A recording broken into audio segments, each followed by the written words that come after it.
अच्छा, वृंदावन के एक बड़े ही विद्वान श्री नीलकंठ जी महाराज बड़े विद्वान थे। अब एक दिन सुदामा जी जैसी दशा थी, लेकिन भोजन ग्रहण करने के लिए भी कुछ नहीं था। सुबह अगर ग्रहण कर ले, शाम को भोजन ग्रहण करने के लिए नहीं था। तो एक दिन गीता पाठ कर रहे थे, गीता के बड़े विद्वान थे। अब गीता पढ़ रहे थे, गीता पढ़ते पढ़ते शब्द आ गया ददाम्यहम्। क्या आ गया? ददाम्यहम्। अर्थ था, बोले महाराज भगवान ने लिखा था कि बोले महाराज संसार में हर व्यक्ति को जो भी प्राप्त हो रहा है सब कुछ मैं प्रदान करने वाला हूँ, सब कुछ प्रदान करता हूँ। सब कुछ भगवान ने लिखा, सब कुछ मैं प्रदान करता हूँ, सब कुछ देने वाला हूँ। अब नीलकंठ जी महाराज ने देखा, बोले महाराज सब कुछ देने वाले हैं, लेकिन मेरे पास तो कुछ नहीं, मुझे तो कुछ नहीं दिया। तो उन्होंने पेन उठाया और उठा करके गीता जी के ऊपर कलम से लिखना प्रारंभ कर दिया। ददाम्यहम् की जगह उन्होंने शब्द कर दिया वहाम्यहम्। बोले महाराज भगवान सब कुछ देते तो हैं, लेकिन किसी के पास तक पहुंचाते नहीं है।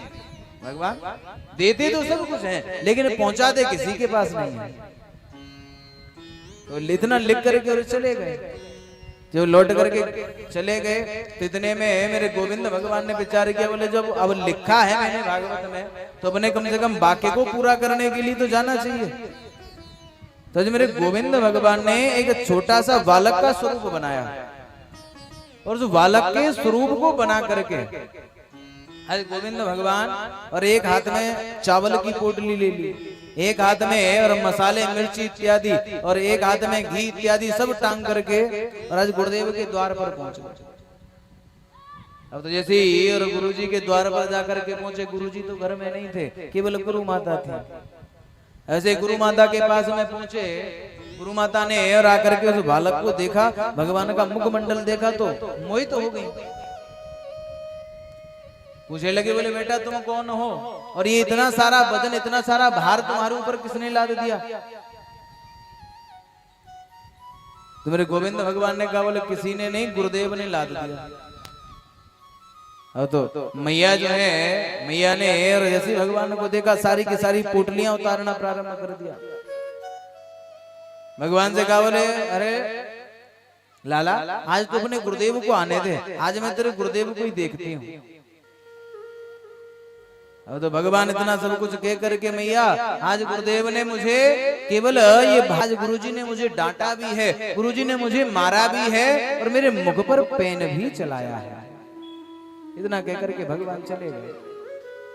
जब भगवान और जब लौट करके गए, इतने में गुरुदेव जब लौट करके आए, जब गुरुजी आए और गुरुजी ने जैसे घर में प्रवेश किया, मैया ने पकड़ लिया, बोले महाराज आपको दया नहीं आती, आपने एक छोटे से बालक के ऊपर इतना सारा वजन लाद दिया, आपने इतना सारा वजन उसके ऊपर लाद दिया, चावल तेल इत्यादि सब कुछ उसके ऊपर लाद दिया। गुरुदेव ने कहा, बोले हमने कौन से बालक के ऊपर लाद दिया? जो गुरु माता थी, गुरु माता ने कहा, बोले उसी बालक के ऊपर जिसको आज आपने डांटा भी है, आपने उसको मारा भी है, और आपने उसके मुख पर पेन भी चलाया है, आज उसी बालक के ऊपर। तुरंत गुरुदेव समझ गए, बोले वो कोई और नहीं है, मैंने आज गीता की किताब में, गीता की पुस्तक में जाकर के पेन चलाया था, और आज ये जो भागवत की कथा है, गीता जी जो है वो मेरे गोविंद भगवान का वांगमय स्वरूप है। गुरु माता से कहा, बोले तुम धन्य हो गई, तुम्हारे यहाँ पर कोई और नहीं, कोई बालक नहीं, साक्षात गोविंद भगवान बालक के स्वरूप में चल करके आए थे। गुरुदेव आप केवल कागज का पन्ना समझ रहे हो ना, ये केवल कागज के पन्ने नहीं है, ये तो साक्षात मेरा वांगमय स्वरूप है। श्रीमद् भागवती वार्ता प्रत्यक्षम वर्तते हरि, ये भागवत की कथा भी साक्षात नारायण का स्वरूप है, साक्षात गोविंद भगवान इसमें आकर के निवास करते हैं, इसीलिए भागवत की कथा भी मेरे गोविंद भगवान का वांगमय स्वरूप है।